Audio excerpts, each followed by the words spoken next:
Hey everybody, welcome back to Word Balloon, the comic book conversation show. John Suntress here. It's a really sad Wednesday night into Thursday morning. Just a couple hours ago I heard the news that Tom Spurgeon has passed away. Tom was a wonderful advocate of comics. He was a great comics journalist. Comics Reporter was his handle. It was his blog.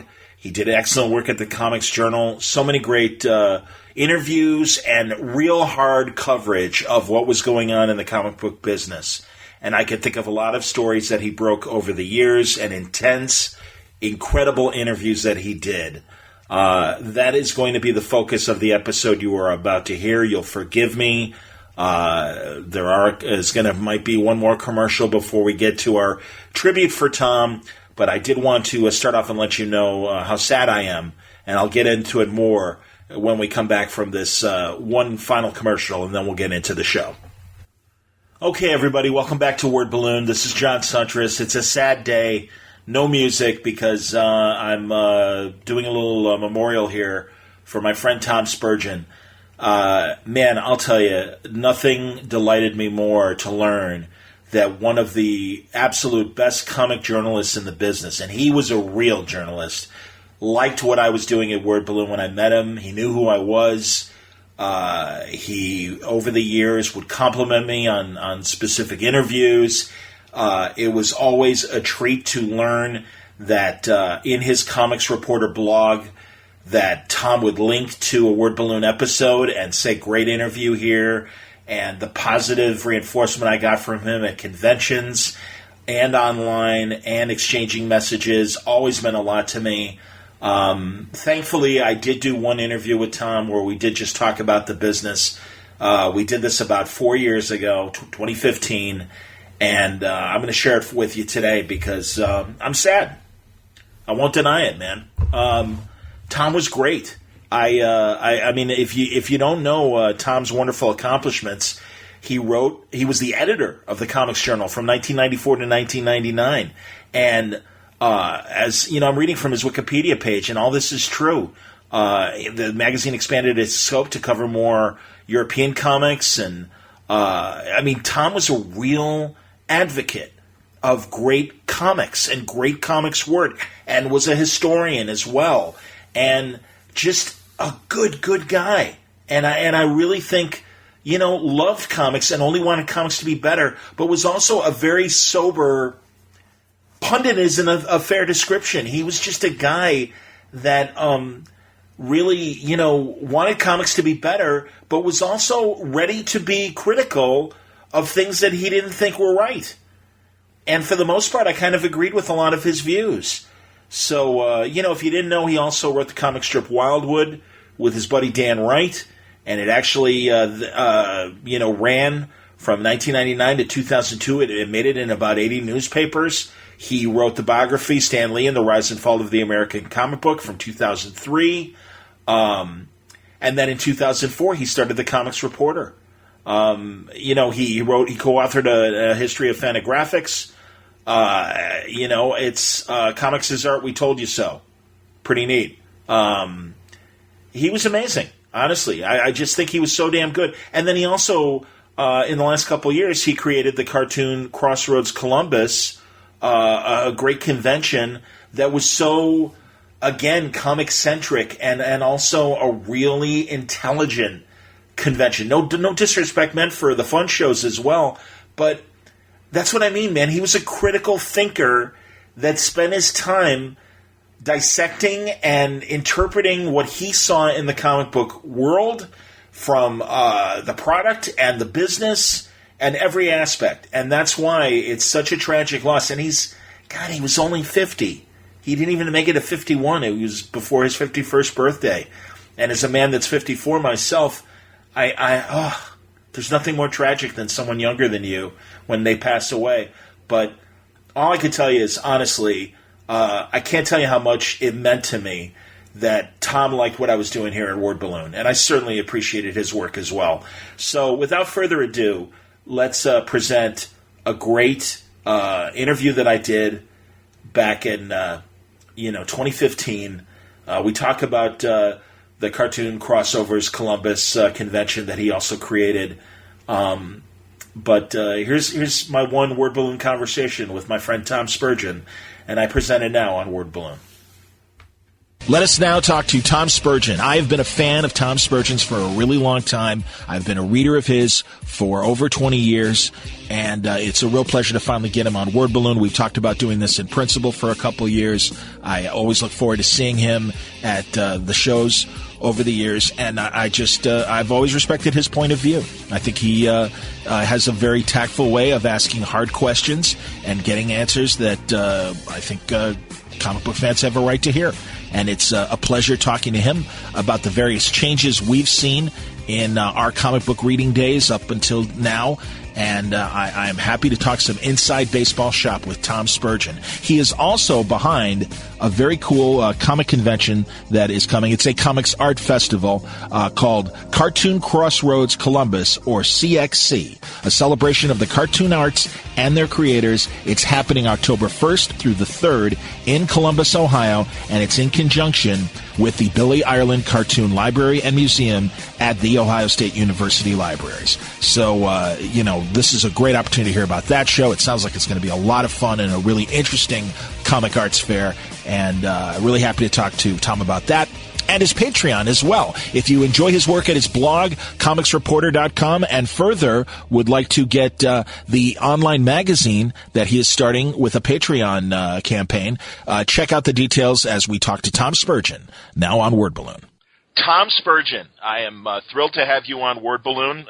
We've kind of, in a very acquaintance level, said hello at a few shows, and I've been meaning to have you on for quite some time, so I'm glad that the situation has arisen. Congratulations. Welcome. I am super glad to be here. I always look forward to our yearly discussion of Chicago radio personalities. And Mr. Sugar. And I appreciate what you do, and so it's a thrill for me to be here as well. Mr. Sugar, Burt Randolph Sugar, a moment of silence for the great man. I miss him. Every time there's a fight, seriously, I'm like, oh, I wish Burt, like even the Mayweather-Pacquiao fight, I'm like, oh, I would love to hear what Burt thought of this. So, yeah, man, too much. Thank you, man.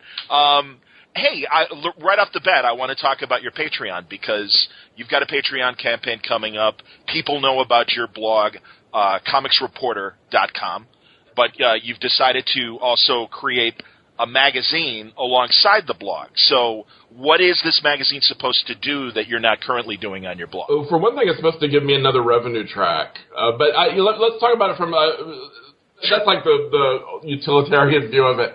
But from a coverage point of view, I've been doing Comics Reporter, the blog, for over 10 years now. And the landscape for comics and the media landscape is very, very different. And it's a couple of ways. It's very hard as a one-man show. And I do use writers occasionally, and I do have a writer, Bart Beattie, a Canadian academic that I lean on for European news, which is not a strong area of mine. For the most part, it's like 96% my own work. And it is very difficult to cover all of what comics does in that amount of time. And it's very difficult considering kind of this media. I think media is very different. It's not so much that you can get on and read, 30 sites and get everything. It's more like 300 now. And I hear you. It's following Twitter account and being involved with social media, and there are so many people. And I think there's also an idea that everyone thinks they're reaching everyone they need to. So you almost have to chase down this stuff. And what I found is when I was doing the site, in 2007, 2008, 2009, what I found was I was just starting to, how would I describe it? I was just starting to lose some voices, and I was starting to kind of cater my coverage to what was easier. And I only had a limited amount of time a day I could do it. I limited myself about 3.5 hours, which fit right into my work schedule. So there's that. There's an element to it where I just kind of felt like I wasn't capturing everything really well.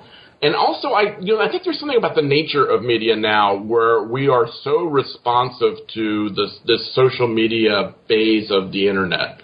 We're kind of at a point where the old internet's kind of fading, and this new internet, super immediate content-driven internet, that it doesn't facilitate the kind of coverage of comics that I like, which is that you're always worried about trying to get some sort of word out there and some sort of opinion on the new topic of the day, and some sort of something that will attract people to come and look at what you're doing. And I don't think that comics kind of is best covered that way. I think a lot of comics is a little bit slower. It's an older medium. It's an older art form.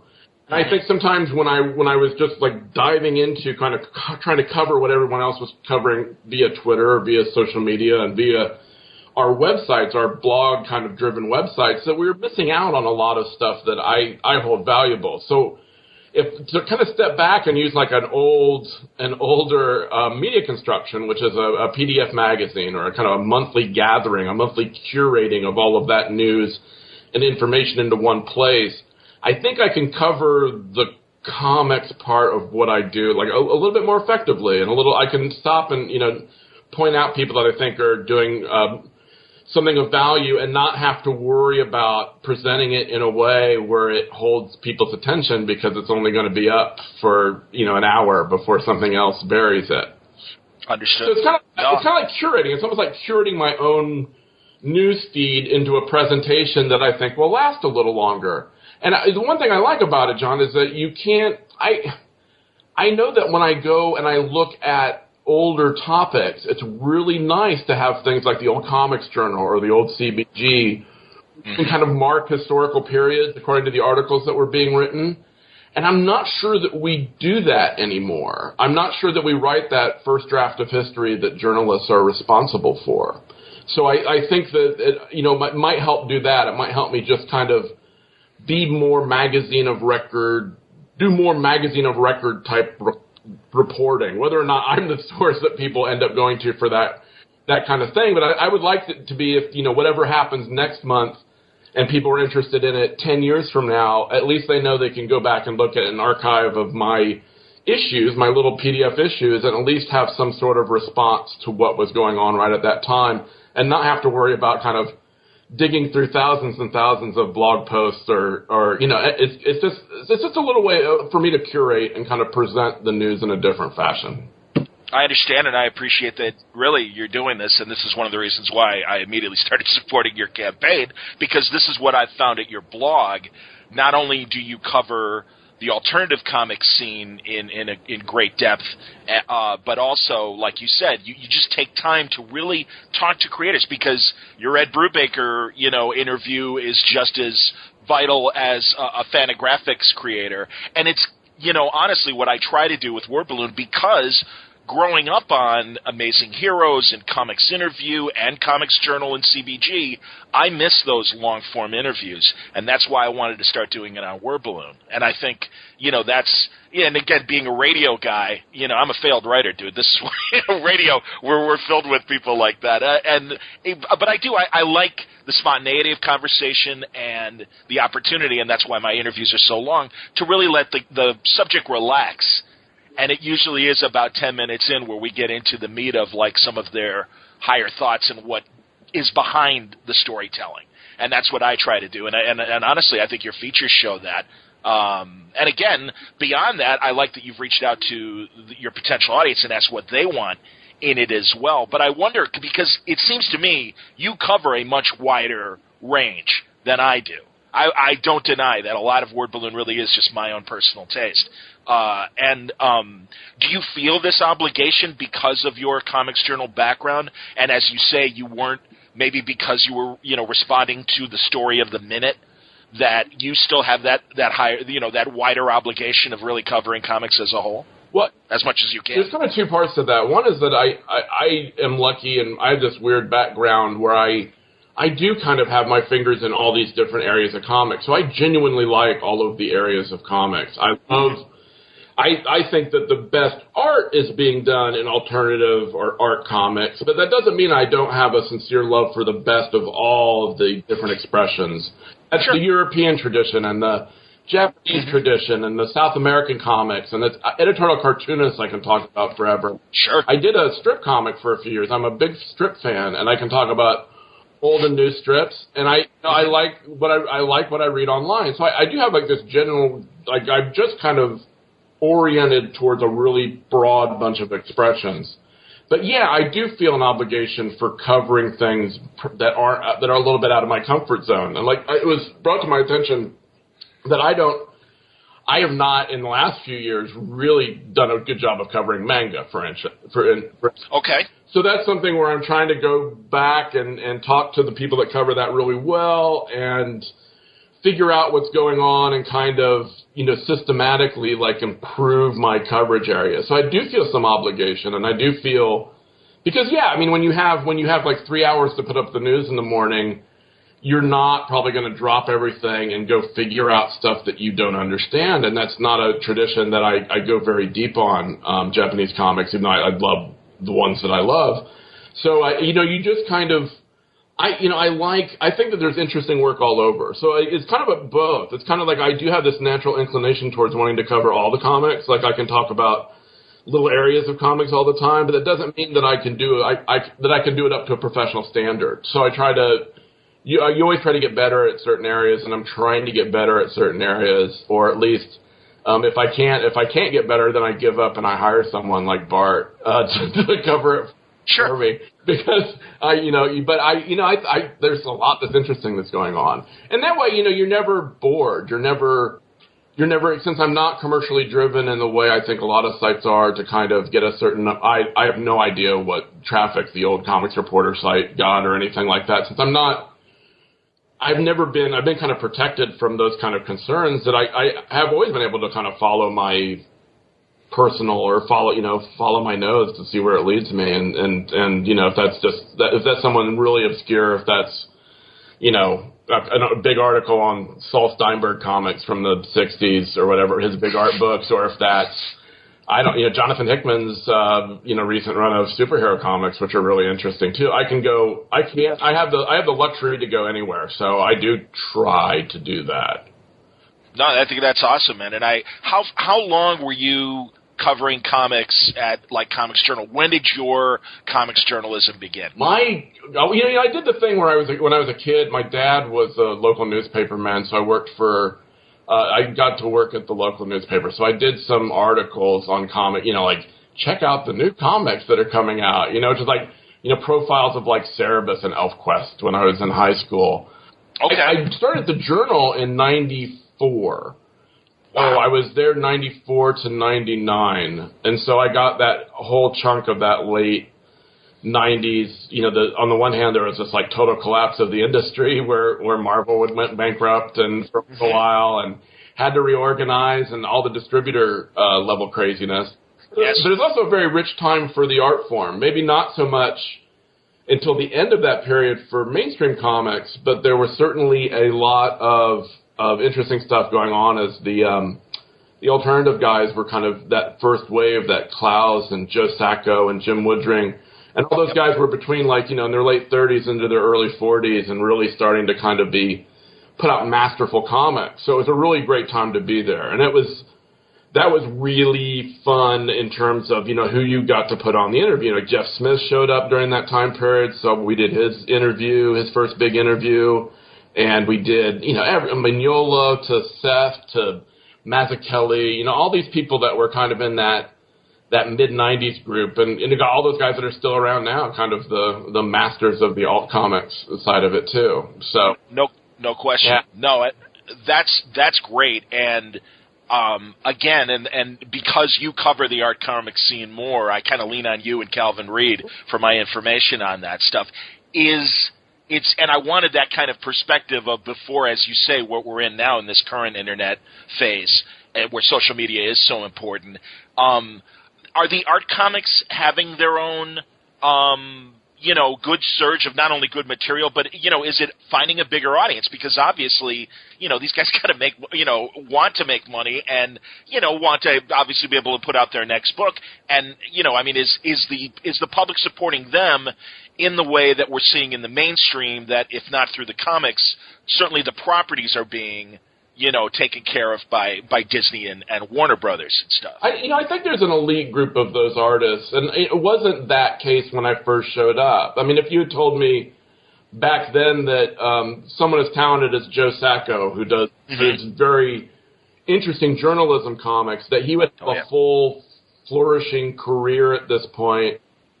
That I would have considered that kind of a minor miracle. So you kind of have these like elite makers of comics, like the 3 or 4 top guys at Drawn and Quarterly, and then the 7 or 8 guys at Fantagraphics, the Peter Baggs, and the Klauses, and the Hernandez brothers, that while they're not making, they're making enough that they can continue doing it, and they can maintain a home, and they can do those things, kind of a nice, middle class living. I think what's interesting now is that you have this whole new group of talented people, and a lot of this first generation of kids that have gone to comic schools, like the one James Sturm runs up there in Vermont. And you have, all the Kate Beatons of the world. You also have these web cartoonists and the Lisa Hannawaltz and Michael DeForge. And there's all these really interesting cartoonists between like 26 and 36 years old that aren't finding that. They're finding some of the same opportunities, but not all of them. And it kind of makes you wonder, like, how big the audience is in terms of just number of cartoonists that you can support and that can be supported in the field. So it's interesting to find, how deep can we go? How many people in a, and I think it's kind of the same thing in the mainstream market, is that we have like this, we have so many talented people that are working kind of genre comics at all the different companies, but the math for them making a living at it is not the easy math that you could assume in like 1978 for Sal Buscema or someone like that, Understood. Absolutely. Because you could kind of assume that those guys were making enough to own a house. And like the math is all over the place now for as many people that want to do it, and for as many people that are talented enough to really kind of make good entertainment, very good, like solid entertainment. And it's just, I don't know what happens. We have so many comics now that come out every month, and the overall field has not always grown to make sure that the people selling at number 200 or, even 120 or whatever ranked comic of the month are going to be making the living that guys were making, back in the 60s and 70s, just doing kind of a normal man's, a comic, your Don Hex and so I do wonder how deep we can go in a lot of these areas. And so, yeah, it's almost like every area has these elites, John. Like there's webcomics is the same. There's that 7 or 8, 10, 12 people that are super successful. And then there are a lot of people that are putting up and not kind of figuring it out. So there's always a little bit. I think the talent outstrips kind of the industry that we've created around the talent right now.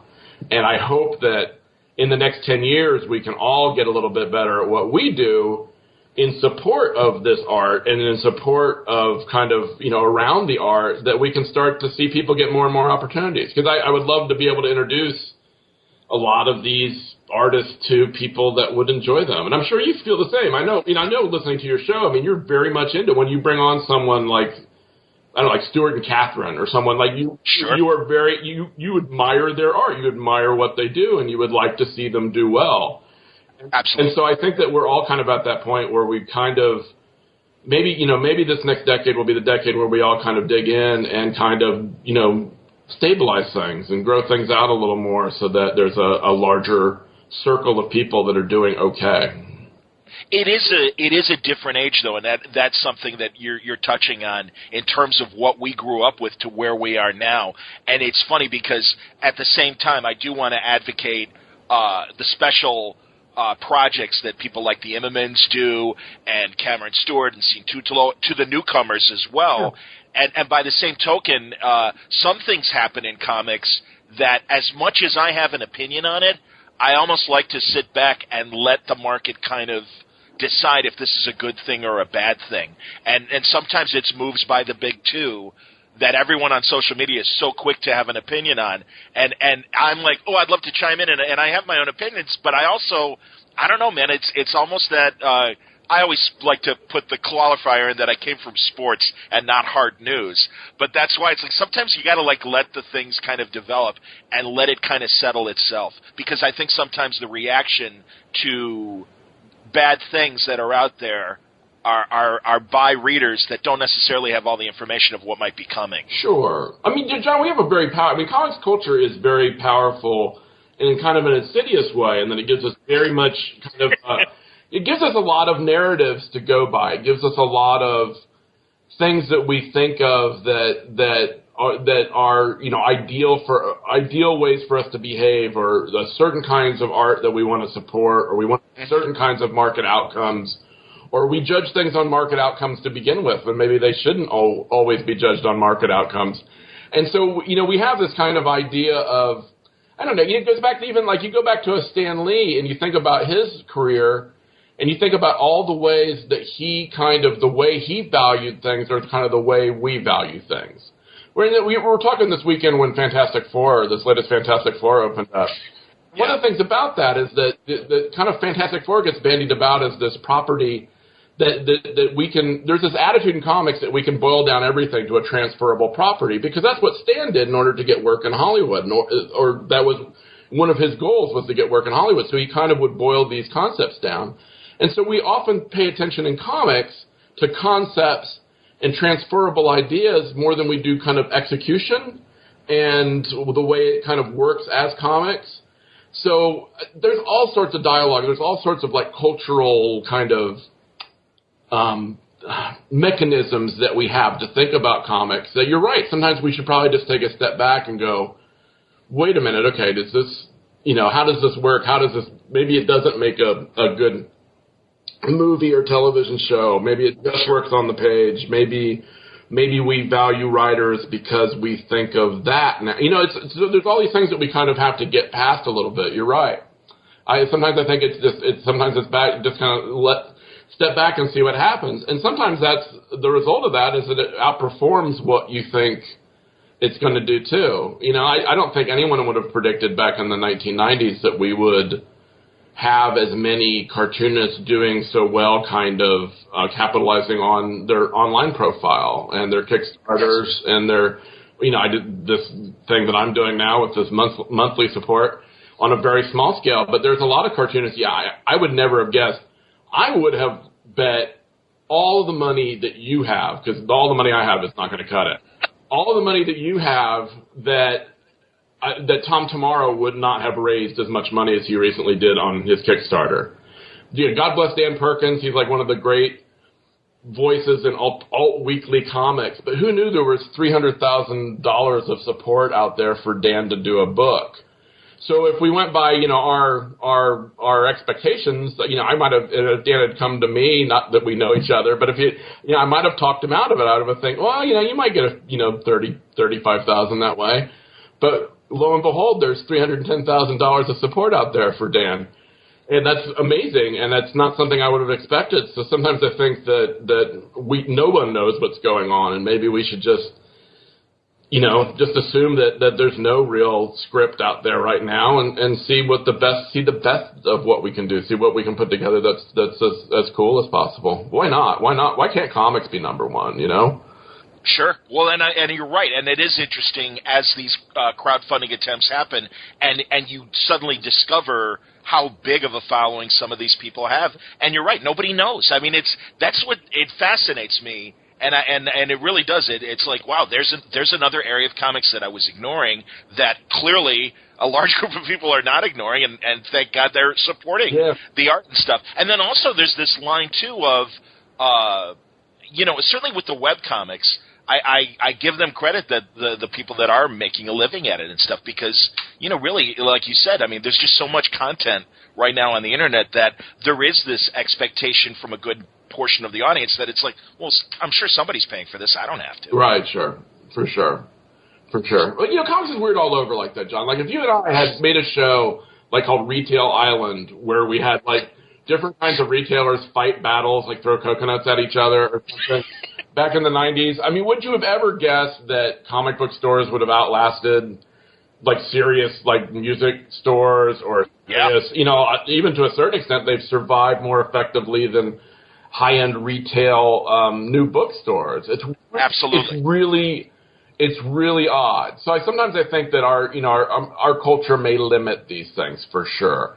And so maybe we should kind of step back and see what we can learn, what that can teach us, and maybe not see it so much in in the kind of crouched, fearful way that we're taught as comics fans to kind of defend anything that threatens our old ways of doing it. I don't know.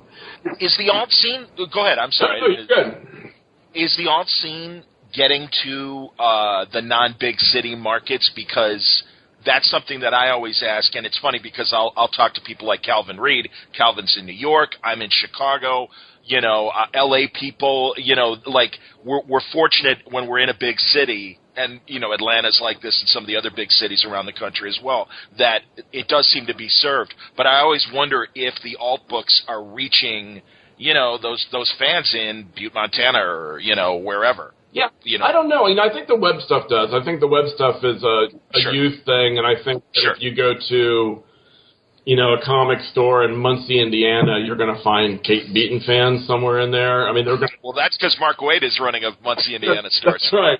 Mark will be talking people up. But, just about Evansville or, it's like there's we both know this history because comic book shops at one point, that first generation, that really, really first generation, got Phil Sibling time. Go on. got a boost because they, because the initial idea of comic book shops was that they had all the comics. That was one of the powerful ideas of the comims, Yes. of the comic book store. So when you would go there, you would find your Peter Bagg comics and your Hernandez Brother comics and all of these comics, through about, the early 90s, where they were just ordering them because you basically wanted to have everything. You could do that then. You would get it was like a half sheet of paper with the comics listed. It wasn't this giant catalog or anything now.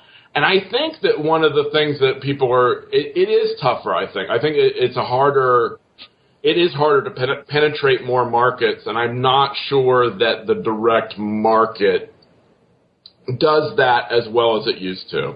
I remember, we're talking about Stuart and Catherine. I remember Catherine did a comic starring Hellcat, right? Yes, absolutely. And I remember going to my shop when I was in New Mexico. I'm in Ohio now, but I was in New Mexico at the time. Okay. And I went to Las Cruces, and I remember going into a comic shop just figuring I would pick up this comic so I could interview her. And then I remember the retailer going, "Hey, we don't carry the out there Marvel stuff."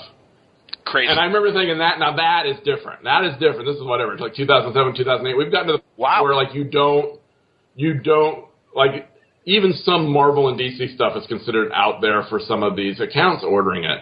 We all know that running a comic book shop is tough, and we all kind of agree that people should be able to run it however they want. But I think you're right in that it's a really hard engine, this kind of graphic novel-oriented way of presenting talent, and there's so much talent, it is really difficult for someone to stand out. And it's really difficult for someone to kind of build an audience when they're releasing a book every 1 or 2 years. At least it's a little bit more difficult than it used to be. And considering the number of talented people that are doing it, yeah, I do see, there are books that cross my desk every week that are pretty good books, and I wonder if anyone is reading them at all.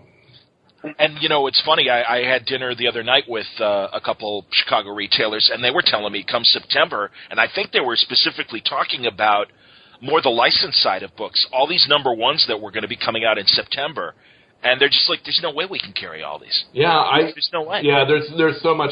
Like 100 number ones. Go on. I just can't even imagine. I just can't even imagine how difficult that is. I find it like weird and frustrating just as a reader, as an old man. I don't even know, like, if I were 17 now and like super obsessed about comics, would I be able to tell? Like, it's kind of like when, you used to be able to drive late at night in your hometown because you always knew the way home, where you kind of would feel your way with comics through like the creative teams, but now like even the creative teams are different because they publish more than 12 issues a year. So you don't have that signpost, and they're always relaunching, and all the adjectives are goofy. I can't, like, I don't have the brain power to follow what's going on. So there's a kind of a self-defeating aspect to it as well. But the retailer, yeah, I mean, it's astonishing, like, how they are expected to kind of turn around and order for that many number one issues. I don't know. I always thought those people were miracle workers anyway, because ordering comics in serial comic book form the way we do it now on a non-returnable basis, you might as well just be asking to like create elephants out of pillows on stage. It's like it's a totally magic act. I don't know how anyone does it, and God bless them. But, whenever there's a lack of something, then there are other things that come up and try to take their place. We have a lot more active festival scene now than we used to, John, where people can go every year and kind of meet people and buy stuff from them by hand. People are hand selling their comics a lot more effectively now. People are going to these shows and, walking out with a few grand in commissions and art commissions and kind of making a living that way. Of course, there's always the online stuff that gets passed around as people become more and more aware of what you're doing, and you can sell something, through any one of the sites, or at least direct people that way. So, there's always ways around it, but I don't know. I'm old fashioned, and I'd love to see things stabilize a bit more, and I would sleep easier at night if I knew all of these young cartoonists, especially the ones that we're sending to school, at least had like a realistic outlook on how hard it is and how difficult it is to make a living. Agreed. And, sometimes I will get, emails from creators, can you help me with my Kickstarter or whatever? And it's like, man, as you said, I'm a one-man show too, and there's only so much, time I can even put in. And it's like, I'm not going to make your campaign. There's not enough hours in the day for me to balance my day job and the podcast. And I truly do feel bad about that because, sometimes they are interesting projects, and I'm like, yeah, I get it, and I'll give you a tweet or whatever, but I can't devote a full interview for you. Yeah. I also I'm glad you mentioned the arts festivals, because unlike cons, it's great, and it does seem like there are more and more shows like TCAF and APE and SPX, and locally in Chicago we have Cake. Yeah. I'm glad. It seems like the alt scene is really organizing in a really positive way and doing their own shows, and it is more than what seemed to be only happening a few years ago with just like SPX and APE and things like that. Yeah, and I just think there are more good books now. I always tell the story. I was asked to do a best of 5 list in like '99, and I remember struggling with. To the point is I named like a short story, an Al Columbia short story, as one of the 5, and they accused me of cheating. And now it seems like I can rattle off 35, 40 books pretty much at the end of every year that are very good. I think there are the same number of great books every generation, but we do a lot more very good books right now. And so I think, of course, there's going to be some sort of, market that forms around these things in a lot of different ways. I don't know what the end result of that is. I mean, I would like things to get better I would like to see it more possible to make comics. Because the dialogue now that we get in alt comics, and to a certain extent, when your role models in mainstream comics are people like Mark and Robert and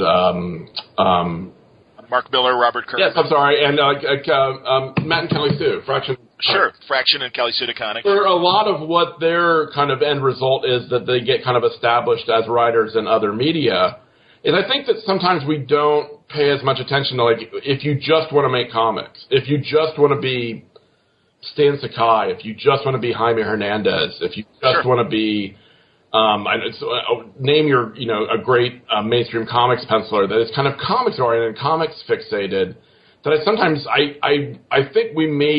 I think over the next few years, I'd like to see us pay more attention to that and just kind of wonder out loud if it's possible. There's a theory in alt comics, at least, that the web comics. I think this came out of web comics actually. That what we're seeing now in comics is that comics are something that a lot of creative people do before they do something else, in the same way that stand-up comedy used to be. And like you'd do stand-up comedy and then you'd get a TV show, or you'd go into writing for a show or something. Or a movie or whatever, yeah. Yeah, and I think that's true in terms that we have a lot of freakishly talented people that are going to get those opportunities, but I hope that we'll always pay attention to where you can make, hopefully, have the maximum amount of chance to make an honorable living in comics. Because that's how you end up with better comics, and I think that I'd hate to see someone have to leave because they don't have a place here because we're kind of expecting the other media to fulfill that role. I agree with that, and you're right. And it's funny because while I agree with that, I also find that it is an interesting time to see the properties exploited in television and movies, and the doors that are opening there. And I think I just think it's really interesting. And at the same time, like you said, I want comics to be able to stand on its own as its own medium. But I do find like I said, I mean, God, I'm thrilled that The Flash is on TV and it's a decent show and a good show. And I think, God, Daredevil on Netflix is, great television, and it's great that it has its roots in great comic books. But I agree with you that it would be nice to, you just don't want to see books go away. I mean, that was the fear with the closings of so many bookshops, and are people really reading? The good news was that the audience is still there, and they're consuming books digitally. It seems like print is finding its niche alongside digital. And the weird thing, bringing it back to comics and digital, my question is, and it's something that we don't know, it's hard to track these numbers, and I wonder if digital is, web comics aside, but people really selling traditional comics in a digital form and stuff, if that's really making a big difference now, or it's still growing and we're still, waiting for the seeds to kind of take root and, really grow into what we hope it'll grow into. Yeah, I don't know. I mean, I have a sense that it's had a real impact, and or at least on people's bottom line. Like, I think it's had, or at least on certain people's bottom line, that there's a significant, the fact that you have another check coming in when you're a working creator of any type is like a blessing. It's like a wonderful thing. And the same thing, I wrote a book with a friend of mine in 2003. And we're still getting significant yearly Kindle money from that book. That's fantastic. Stan Lee. I was going to say your Stan Lee book. Yeah, so we still get like a check twice a year, which is, 5 years after we thought we'd stop in the best outcome. But it has to help. It has to help. I don't know. Comics has this weird kind of no one wants to admit numbers kind of thing, and I honestly think I think that comes a little bit down to comics people are pretty prideful, and no one kind of wants to admit when something's not selling really well, and so I wonder sometimes, so we're not like a really solid industry when it comes to sharing numbers, and I would like to see that. I would like to see that quit, because I don't think there's any shame in low numbers for something. I think we all kind of know what the numbers are, and so you get people that are pretending like they're doing really well because they're just terrified. They think they're the only ones that aren't doing well. Is what I hear a lot from creators. Is that they think that everyone else is doing great and that they're not doing well, and then they find that everyone, that there are a lot of creators in that boat that aren't making money according to the level of talent. So I mean, I would hope that we would just get over that at some point, and we could. I don't know how we do that other than just like be annoying about it. Keep asking. I don't understand. I don't understand why those numbers just don't get released. I just think it would just be a great service to do for all of the, and especially now, kind of as a culture, we're asking more and more people to come and do this. So we're sending kids to schools. There's 6 or 7 schools now, and more majors being added, where at least you would know. I don't think there's any. I mean, I'm certainly not. My site is certainly not. I don't know, because I'm a big baby and I would cry all the time if I learned how few people go to my site. But certainly I'm not doing like what Jonah does. And like certainly I have advertisers, but they're not coming to my site because I'm like driving the hits. They're driving the traffic. They're basically patrons before, I'm doing this monthly thing. So I get it. I get like not wanting to, but I don't think there's anything wrong about that. I don't think a book that sells 2,000 is anything to be embarrassed about. I think we kind of have to get over that. So hopefully that will be something that we can do as a culture the next few years, but I wouldn't count on it. Yeah, I was going to say, man, I appreciate that, but it doesn't seem that way, because certainly the big players are getting quieter and quieter. If they could, they would do it even more so. We're seeing it on, Amazon won't release its numbers. Netflix will never tell us their numbers. things like that. And then also, and I'm really glad you got to this because Archie's Kickstarter campaign this summer, and I bring it up because honestly, I really wanted to ask the questions that you got to ask, and I'm glad you did, because I understand where Archie sees itself in the comics market, and I can appreciate that they don't feel that they're on the same level as a Warner Brothers or a Disney, and they're not, obviously. Right. But they are a big name. They have assets, at least to a general observer of the Archie brand, that you would think they would be able to monetize and not need to go to the crowdfunding support that I think a lot of us, whether it's right or not, would say, well, I understand if, Joe Sacco wants help because for whatever reason he can't get this book published. It's another thing for a company that has, like I say, assets that you think they'd be able to exploit. And you asked, I think, very fair questions, and I can also appreciate them going, hey, we're not going to crack open the books for you and tell you what we're making.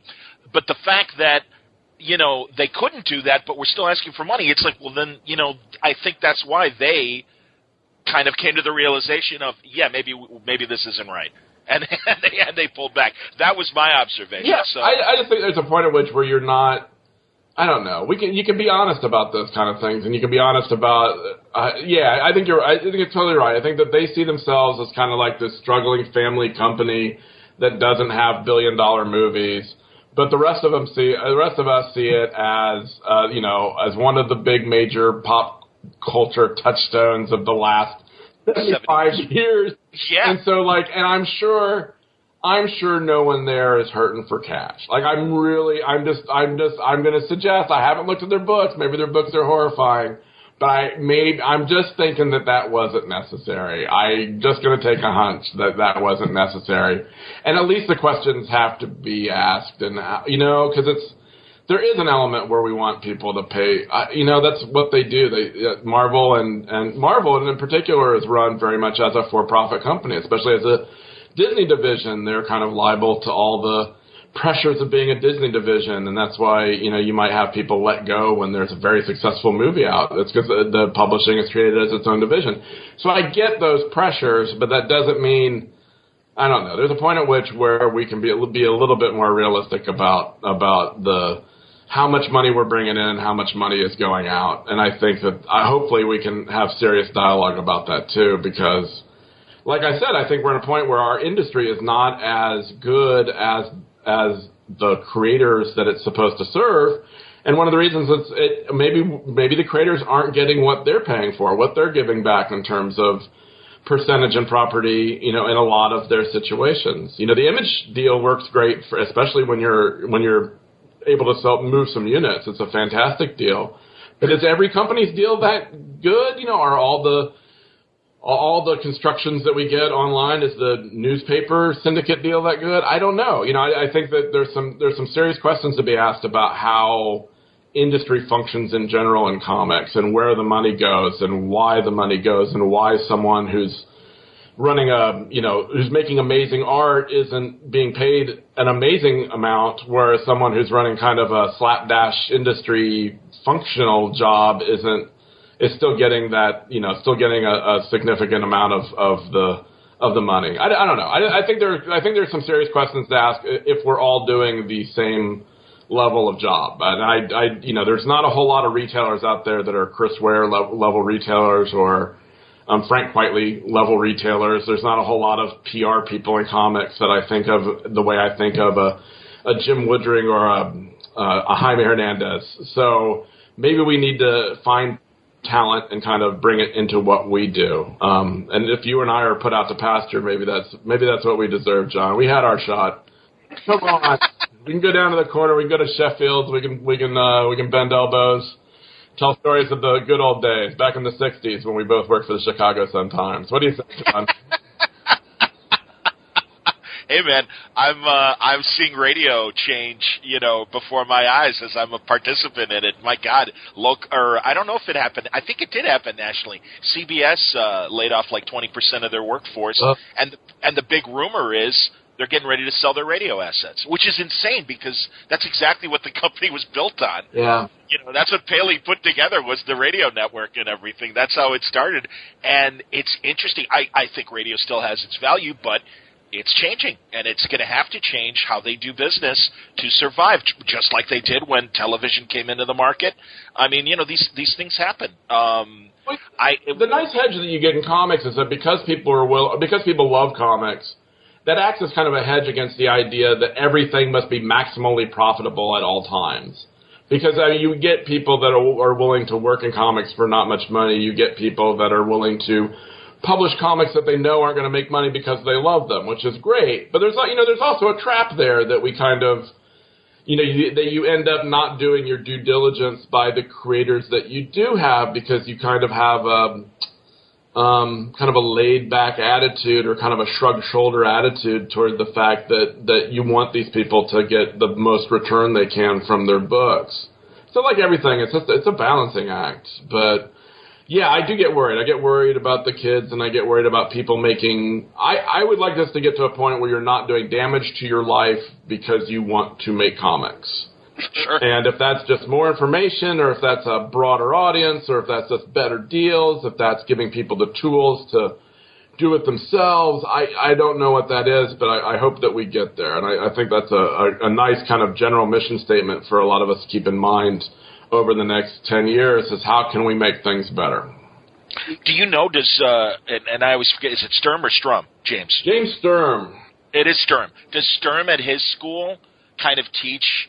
and I don't even know if Kubert does it or some of the other schools out there, the kind of necessary skills that while you're trying to get that big break at a publisher, this is how you make your webcomic, this is how you could potentially monetize it once you get a following. I mean, there are examples out there, and a diligent creator wouldn't have to go far to connect the dots and go to the PvPs and, the penny arcades and figure out, okay, well, this is the ways I could monetize if something happens. But, I mean, do you think it's being taught at schools? I think it is being taught at some of the schools, and I think it takes on a little bit different form, and that I'm not sure how boot campy that you can get. Because as we know, the answers change every few years, too. Sure. So it's not like something that you could have done a few years ago might not be rewarding now. I do think they pay some attention to that. I just wish that there was more industry backup for all of those things. That you don't have the idea, I do know that I'll talk to a kid that comes out of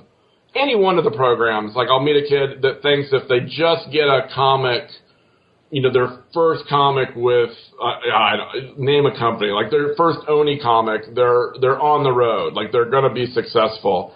And that's the work beginning. That's not the work ending, if you know what I mean. So I would just like our industry to kind of be more open and honest about the hard work that it takes. Sure. Yeah, I'm hopeful it can happen. I'm hopeful it'll continue to happen. And we both have our little corners of the internet where we can have these frank discussions, and hopefully some good will come of it. And now I'm doing a festival. I'm doing a festival here in Columbus. Yeah, I wanted to certainly get to that when we were talking about great festivals. Tell me about your festival. I am doing, Jeff Smith actually contacted me about 2 or 3 years ago, and they used to, the Billy Ireland Cartoon Library and Museum is here, which is a wonderful facility. Yeah, which town is that in Ohio? It's Columbus, Ohio. Beautiful, okay. Central Ohio. And they had over at OSU, Ohio State University, they had the Billy Ireland Cartoon Library and Museum, and they used to do a Cartoon Art Festival every 3 years over there, which was very kind of exclusive and kind of limited to a couple hundred people. But they would come in and they would, all the bigwigs would come. Everyone in the strip world would come and present at these things. A lot of comic book people. So it was kind of this weird kind of hidden great comics festival that they used to have up on campus. Well, it was dependent on the newspaper syndicates kind of contributing a lot of money. And as we know, as most people know, in about 2008, the newspaper industry took a real dive, and there's just not that money and not that kind of interest from those businesses in the same way to do kind of a convention for 200 people. So Jeff Smith, who does Bone, who's also here in town in Columbus, has always wanted to do a festival, a comics festival. So he and I got to talking, and we're talking with the people here, and we're going to present. We have a new festival coming out we're supposed to do kind of a half show this year and then do a full show next year. But our guest list is, we have Art Spiegelman and Francoise Mouly coming out and speaking on Raw. We have Jeff Lemire, who's going to be here. We have, oh goodness, we have Dylan Horrocks, who's going to be here. We have Durf Backdurf, who's going to be here. So we have this really strong lineup of kind of alternative heavy hitters, a sprinkling of mainstream guys here too.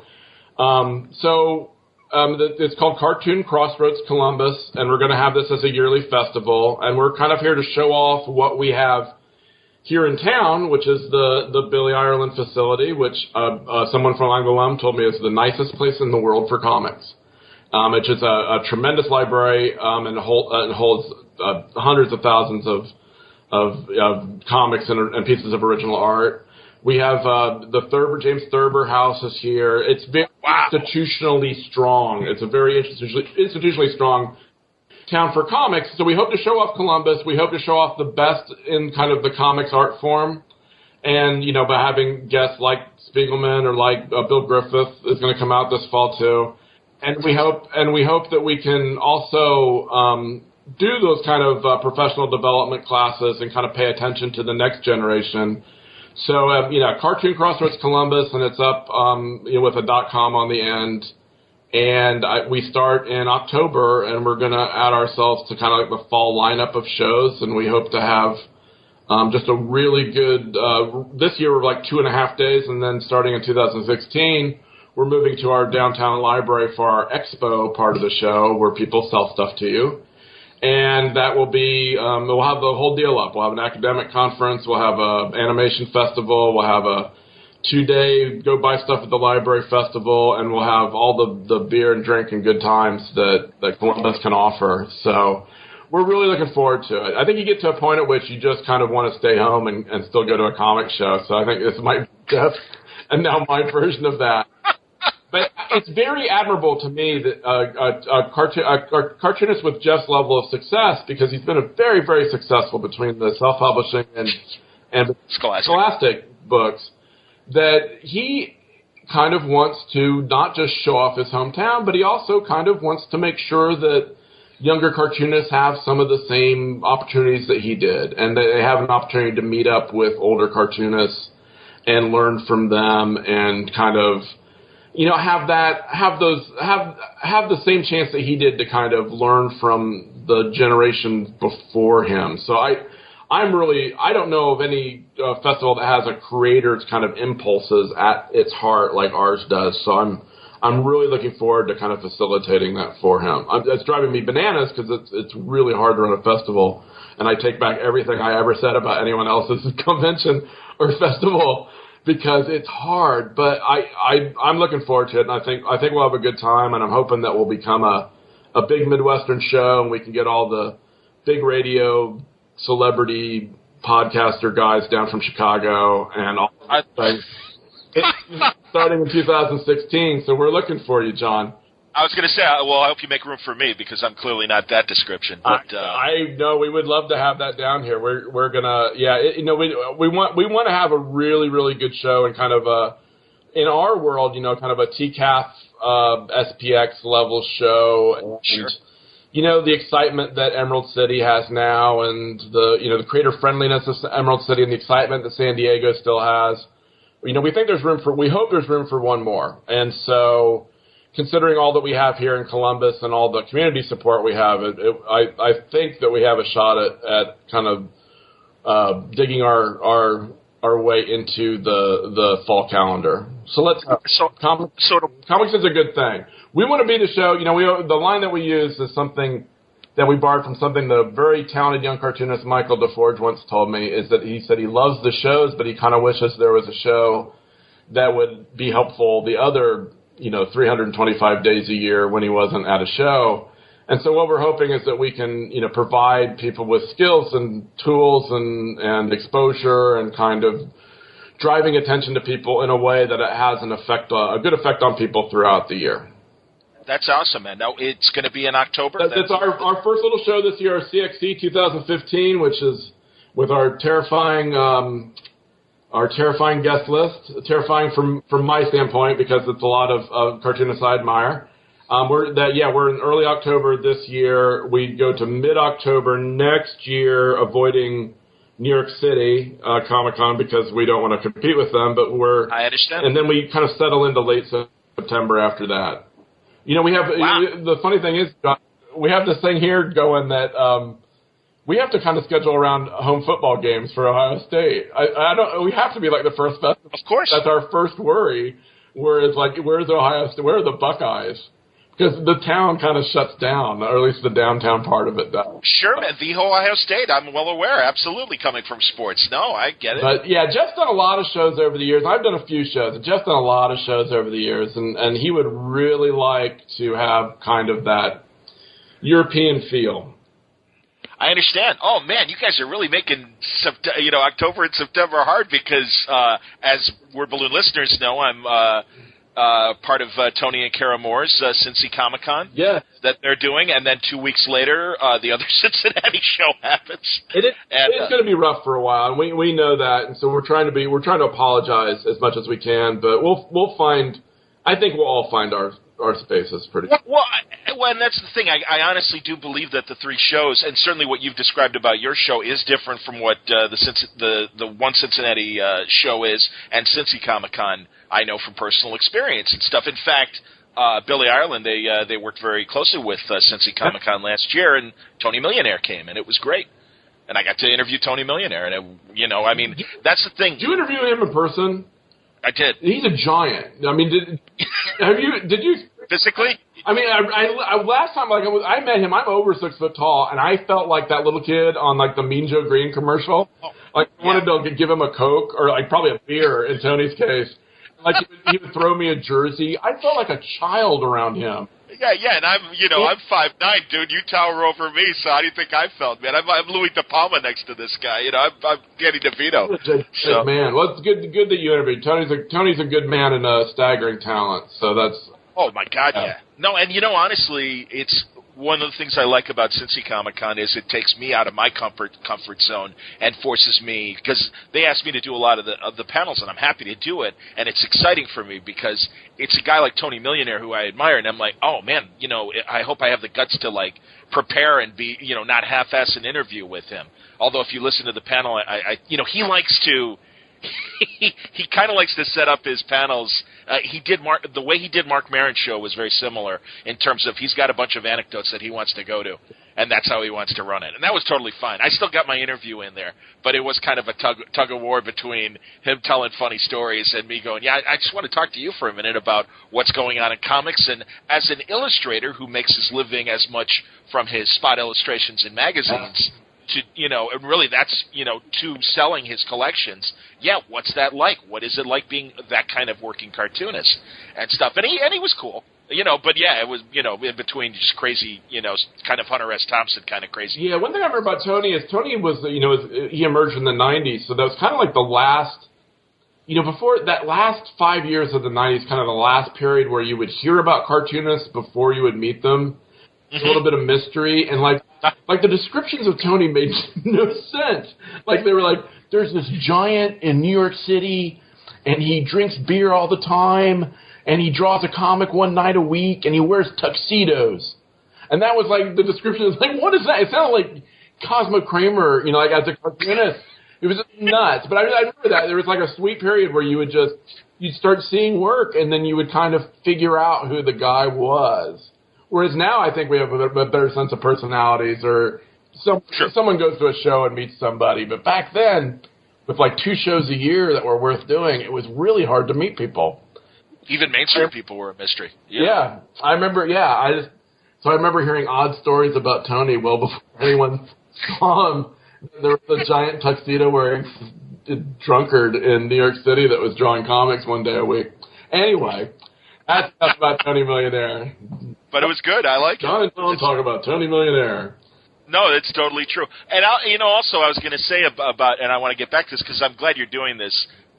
You're being very transparent about where the money's going for your Patreon, for your magazine, and you want people to know. And I think that is one of the keys to a successful crowdfunding thing is just being upfront and all right, this is what I need, this is why I need it, and and just communicating because. I just think crowdfunding is really an interesting component into today's comic book making, and I'm sure you feel the same way because of the various things that have happened, both successes and failures. Yeah, the level of people making these really complex crowdfunding things that don't end up happening, that's really distressing. I mean, it hasn't happened to me yet. I've actually been really lucky with who I've supported, but to have someone totally flake out on me, it just kind of weird. And I like the basics. I like the idea of, I like those mechanisms, but I do, for me it's more about just like, here's a dollar amount that you'll get something from me, and then everything after that, I'll try to get you a Christmas gift, but thank you. That's what you get from me if you have the money to pay over a certain minimum amount. Because I like selling people things. I like the commerce of comics. I like the idea that you can do something, whether it's a magazine about comics or a comic, and then you can put it out there and people can get it, right? I mean, there's something very American about that. Very much like mom and pop store kind of about that, right? I like it, and so to me that's a lot more satisfying than just using advertising or kind of vaguely supporting something. If you like me, please send me some dollars on the internet.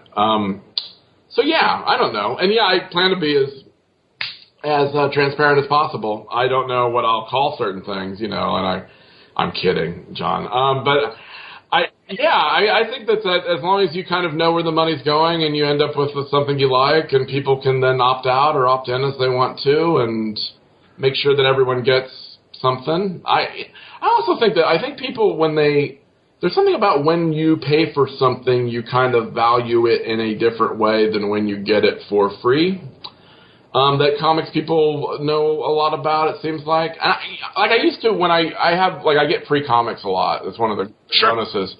And at the end of the year, like the ones that I either got doubles of or I just could not stand to have in the house, I would give away on Christmas Day, because I figured anyone who was looking at my website on Christmas Day was really sad. Like, I should get them something, right? No, they would like email. Very nice. They would email me, and I'd like make boxes through the year. I'd have like 25 boxes, and I would just say, hey, just send me an address, and I'll send you some comics. And so I used to send these comics for free, but as I did it the first few years, by about the fourth year, people would just start complaining about the free comics, and they'd be like, why these comics are crap? Why are you giving me these comics? It's free, it was Christmas, and I gave them to you for free. And I think there's something about if you just say, like, okay, I'm going to give you like a giant box of comics, but you have to pay me like for postage or pay me $5, that for some reason there's a different mechanism in our heads, because you're kind of in, right? You're kind of like, you're on board, like you've endorsed this, and you're going to be, if it's too much, you're going to be like, you're going to be really overly critical. But if it's just, there's something about that basic commercial act that is not a bad way to do things. I understand, and that's, for my Patreon, that's why I'm like, hey, if you can spare a dollar, that's awesome. Although, like you said, too, I guess I am more, coming from radio, I don't know, I would like to, like, find the advertisers to help pay for the big picture, and, but yeah, like I said, Patreon has been a nice side thing, and I always thank my listeners that support me through Patreon. I think it's great. I'm glad you're finding, God, you've only been doing it for about a month or so, and I'm pleased with the response you've got. That's the other thing, is that I'm terrible at everything the first time I do it.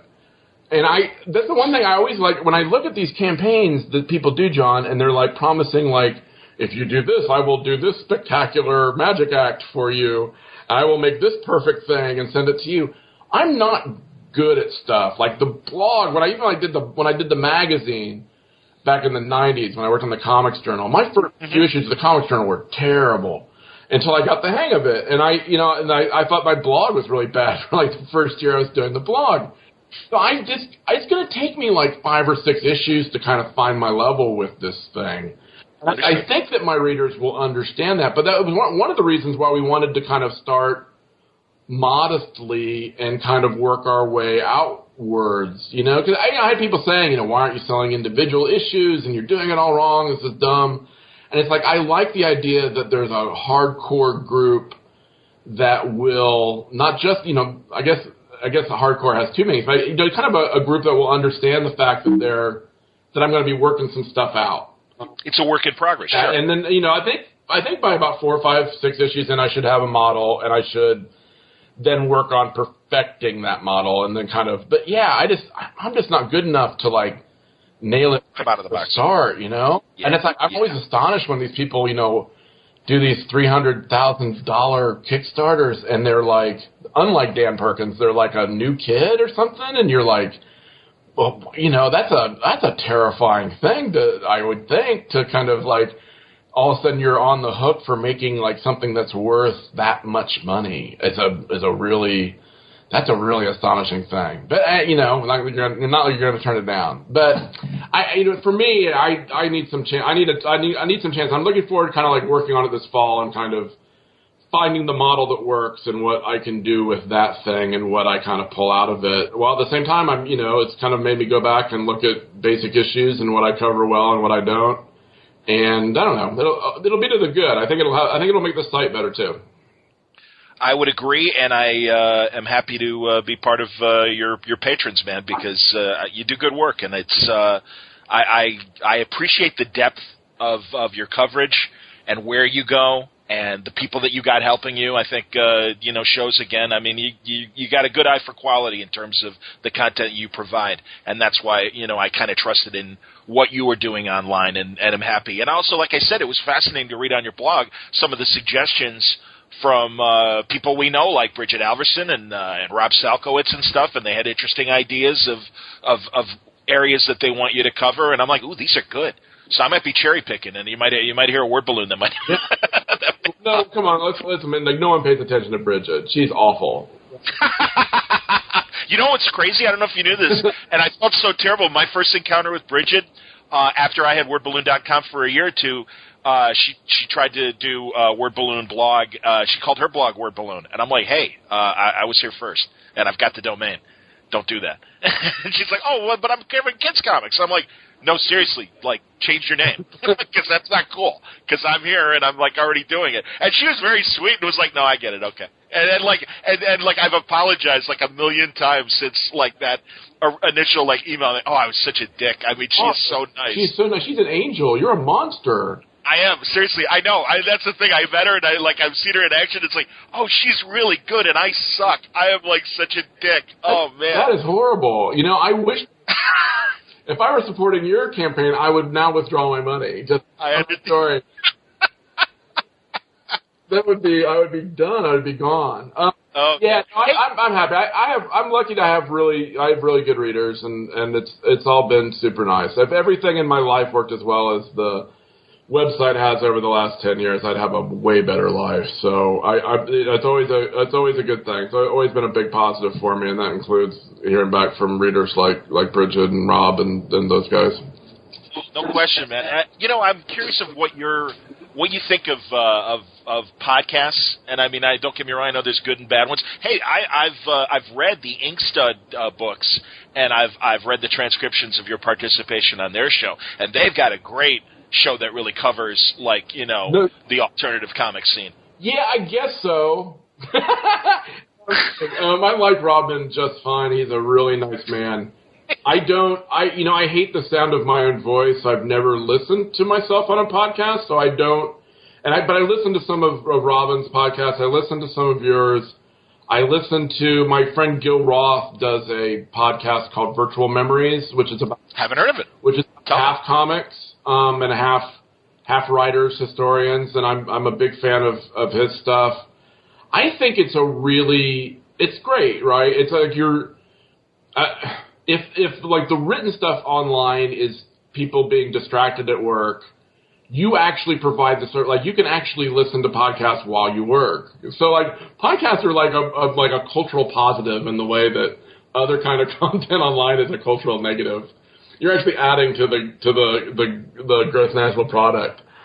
That's cool. I think so. I mean, I like the guys that are really super professional. I can't listen to a lot of the specific ones unless it's like really necessary for a news story that I kind of dig into that stuff, because it's just so there's something about it that kind of sonically hurts. I like a little bit of professionalism, right? I think in other words, I like a little. I would want, I'd be. I'm a maybe not the deepest audience for podcasts, because I don't think a lot of them have that higher standard. It's tough for me to listen to people talk.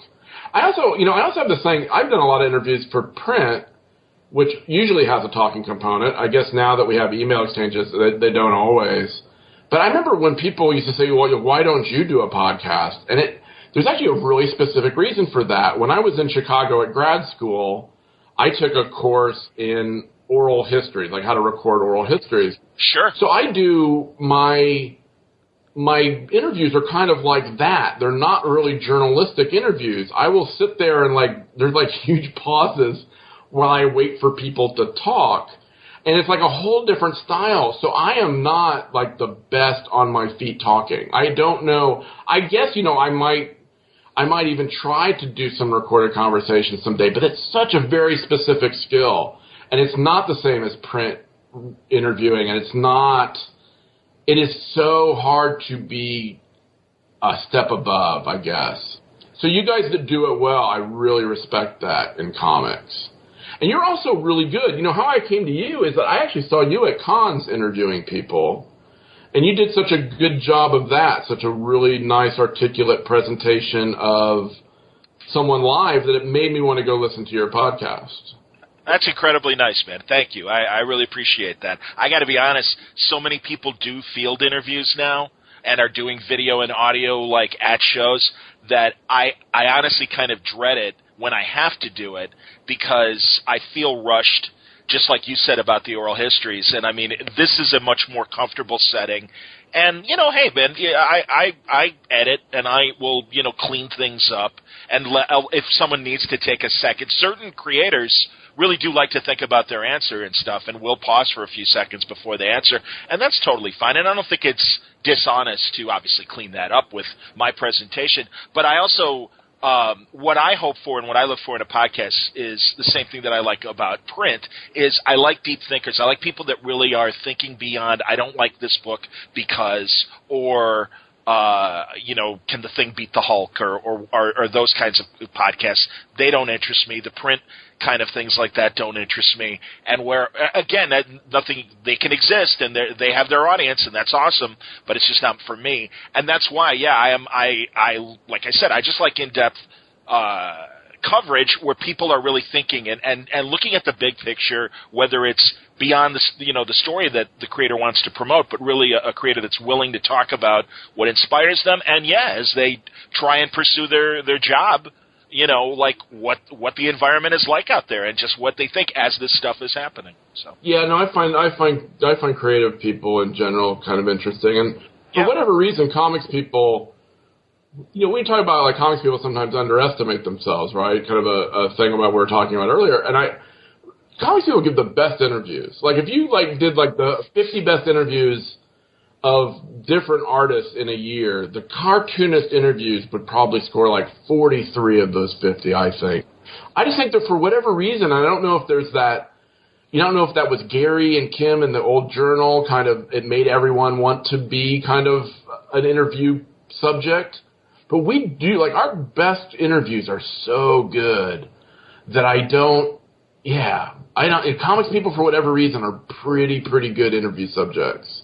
I think you're right, and I think a lot of this generation did grow up on that kind of good, in-depth thing, and they do have that ambition to really, talk shop and get there. God, the Eisner conversations that he did. Did you buy the DVD that had the audio interviews that made up Eisner's Shop Talk book? Yes. Wasn't that great? Yeah, it was, wasn't it? It was awesome because, really, and especially because they trusted Will and stuff, they were unvarnished opinions. And God, like Kirby and Phil Seuling and all these guys that he talked to, it was just great to just, have these guys relax and literally talk about the business and their frustrations. And also, what I love, too, is because a lot of sometimes I get frustrated with some bloggers and podcasters that put some of the old-timers on pedestals. And really really the era itself, and what a golden time. and really you get, this very matter-of-fact opinion from a Milton Caniff or a Kirby or somebody that's like, hey, man, it was a job. Caniff obviously had a little more personal, thing about both Terry and the Pirates and Canyon and stuff, but you just, it was like, like they didn't think they were doing some sort of lofty thing. It was, all right, no, some of these guys were just, Joe Simon was grinding it out, right. It seemed. A guy like that. The first interview, or at least I always thought the first interview that really was like a modern interview, which is why it was someone that was self-aware, kind of articulate in the way that cartoonists are now, is that Gil Kane interview that Roy Thomas did in the old Alter Ego, where Marie drew him for the cover. Ooh, I'm gonna have to grab that. Go on. The way that Gil talked was he's kind of like an urbane, kind of witty guy to begin with. Yes. And while he kind of considered it his job, he did have he always wanted to do more with kind of what he was doing. And he wasn't afraid to be self-critical and kind of critical in general because, he's just kind of a big, tall, good-looking guy and he could do the job and it's not like he was going to lose work over it. So I always think of those as kind of the first ones that were really kind of that held, where Gil was the first guy I thought that held forth in the way that modern cartoonists do when they're at their best. And, Gary's always threatened to do a Gil Kane interview book because Gil has provided Gary Groth with 3 or 4 amazing interviews in addition to those Roy Thomas interviews. So hopefully we'll get all of Gil in one place because he was kind of a fascinating cat to begin with. But you're right, and I think there's a lot of the EC fandom interviews are pretty good from back in the 60s too, because, those guys took their jobs seriously on a craft level. Maybe they weren't auteurs in the way that we think of, as creative types in comics now, but they, sure. But they were willing to, and they're all, bright, articulate guys, and they're being asked, guys like John Benson ask good questions. So, but it did take a while, and I think now you can throw a rock and you can hit a pretty good interview somewhere. So it really, and it keeps you on your game. It keeps you kind of like figuring out, what you do well and kind of hope that you're up to par, because there's so many good interviewers now, and it's pretty incredible. So yeah, I don't know. I always thought Gil Kane was the first creator that kind of articulated that modern sensibility, that self-awareness and the clarity to talk about one's own work and one's own shortcomings in a way it's really appealing and attractive. But comics people are the best. We both know that. Come on. It's true. Jonah was doing a bunch of audio interviews at CBR. Gary posted a couple for a while at Comics Journal. I don't know if they're still up there or not. They tend not. I think Mike Dawson does a series for them. Does he? Yeah, where they talk about different kind of comic, like cartoonists will talk about comics they like. Gary is a straight up journalistic type interviewer. Like if you listen to his tapes are really pretty, that's pretty much what gets down on the page. So yeah, it's always good when Gary wants to do something like that in a any kind of recorded type situation. It's always a good thing. Do they have the archive still? Do you know? Because I remember there was Hal Foster conversations, and there was one when you mentioned Gil Kane, it reminded me that there was a great panel that I think they recorded with Gil and Robert Crumb kind of talking to each other. They do, yeah. And then, of course, there's like 1,000 lost conversations. Vern Hogarth was a real great speaker. Yes. Gary did a period with Gary Groth where he did, I wouldn't even guess what the date is, but like 85 to 88, where he just went off. Like the journal from about issue 105 to like 130, where he interviewed Crumb and Jules Pfeiffer and the Hernandez brothers, and like all these major great talkers back to back to back to back, almost like 10 issues in a row of that, where it's astonishing how good those are. And of course, like his models would be like Paris Review or the Playboy interviews, which are absolutely 2 great public sources for interviews. But for comics, there's just like a period where he just did that, where he just killed it. But when I was there, and this is 15 years ago now, yeah, they still had like all the audio tapes up, and we would sometimes listen to audio tapes of interviews that went wrong, and so they had all these they had a big library of tapes. I'm not sure what their eventual archival situation is going to be. I think Gary's probably thought about it, but I'm not sure where he's thought about donating or. But I bet they end up in one of the libraries, if not here, then at Harvard or at Columbia or one of the places that takes kind of those audio archives, and that'll be a lovely thing to go listen to. Gary Danny Fingeroff is always talking about putting together a comic book database, and it's funny. I haven't talked to him about it directly yet, but it is something that I would find interesting. And if there's any value of what I do and everything, I'd be happy to contribute because. I think it needs to be there. And I love that it's at the schools, and truly. But I also think that there's so much stuff that's not just comics, but all this stuff that is collected by schools and bookstores and stuff. And we're just getting a little bit of it on YouTube. We're getting a little bit of it on the places you can go. But it would be nice to really have a real, comics database of hey, you really want to learn about this guy? Well, come over here. Yeah, I think we're going to get there. Audio-visual media is difficult for archival services, period, because the bandwidth. And the formats change so quickly. True. And there's a certain amount of cost, a certain amount of devotion involved in, getting that stuff archived and then keeping it up. So I think it'll get there. There's all sorts of weird. There's a lot of the original zine generation, the Roy Thomas generation. They're all in their 60s and 70s now. So I think you're going to see a lot of those resources and those letters kind of end up in a lot of these institutions in a way that's going to be fantastic. And so I think that's going to happen. And I think that it's something you might think about in the next 5 or 6 years. Who gets all the tapes when you in 150 years leave the planet Earth. I certainly hope so. I think it's something we all need to think about. We don't think of those things anymore, but it's true. We all have this kind of historical archives, and where do they go? And that's one of the reasons I wanted to do a more of a magazine format, even just online, is because, like I said, I think sometimes it just ends up going away. Yes, I agree, man, and that's why I'm really glad you're doing this with, and I'm looking for the name of it. Is it just called Comics Reporter? What is your magazine called? It'll be called The Comics Report. The Comics Report. Yes, I'm very creative that way. Well, I just drop a couple letters and we have it. But that's where we're going with that. Yeah, so people should go to patreon.com/comicsreporter. Yeah, to read about everything and to get caught up and to hear my little spiel and to see my brother's garden in the background of the video and to see what I look like after San Diego, which is terrifying. I look so awful in that video. I think that was part of the appeal. I think that people were just like, well, he's only going to be around for about 3 or 4 more months. Look at him. Stop it. It was awful. But please go there and continue to read the site, and if you want a version of the site that is a little bit more directed towards kind of month-to-month record of the industry type reporting and interviews, and then maybe give me a try, or just send me an email, and I'll try to hook you up. I'll try to convince you, person to person, if necessary. Understood, and no, that's I do direct people to Tom's blog as well, comicsreporter.com, where he gives us his daily dose of what's going on, his 3.5 hours worth of the industry. No, seriously, man, I hope that this works out and becomes the thing you want it to become.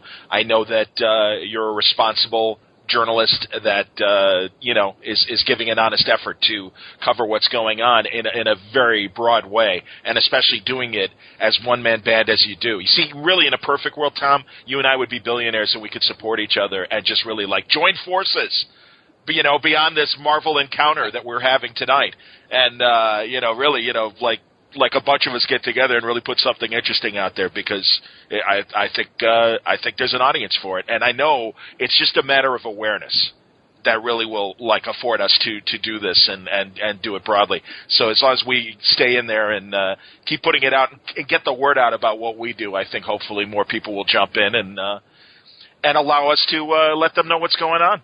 So the great thing about this, John, is that you owe me an interview now. So we're going to talk. Oh, it'd be my pleasure. Oh, God, Tom. If we can't do it in the next few weeks, we'll do it at the end of the year in the holiday interview series. No, hey, I hear you, man, because I'm like over my head as well with obligations to pending interviews and stuff like that. But truly, it would be my pleasure. You're very kind to even ask on the air. This very, very nice. I want your view of things. Because that's what it comes down to. That's the great promise of all these self-directed things. It's kind of this internet version of self-publishing.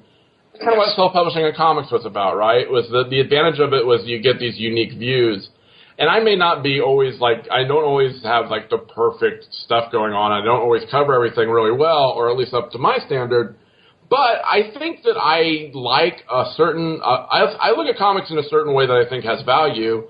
And I think that it might have value to come look at comics with me every so often. If you're out I agree. and you're looking for new comics, or you're looking for different ways to look at old comics, I might be your man. Hell yeah. No, you do it every day, man. And I like I said, fully behind the magazine, happy to help out in any way I can as far as even promoting it, or, if you want to do an interview for the blog or whatever, shit. We'll fire it up, John. It'll be fun. Thanks for spending time tonight, and we'll do this again in a few months or so. I'm happy to get your opinion on what's going on. It'll be number 2. It'll be like the return match when I'm humiliated and thrown out of comics because of what I said on this show. I'll have my revenge. Absolutely. Tom Spurgeon from 2015. Like I said, the guy meant a lot to me, and I'm always delighted when people are aware of my work beyond what I do here at Word Balloon.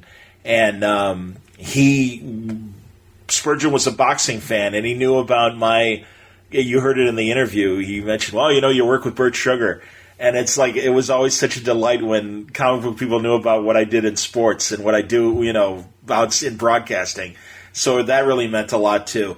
God, pick up his books, find his old articles on the Comics Journal. I certainly hope more people do retrospectives of his work. Go to the Comics Reporter blog and pore over his posts. They're all incredible, and again, it will help your education of comic history and making you aware of great indie books and European comics and comics from all over the world.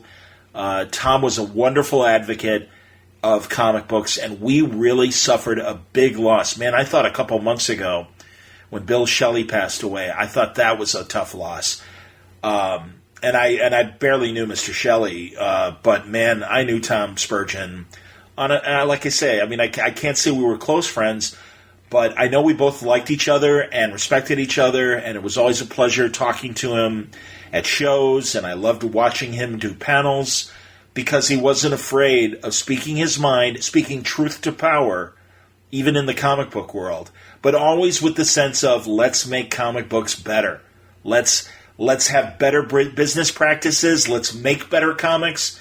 This was really a great advocate of comics, and we lost a really important voice in the comic criticism world.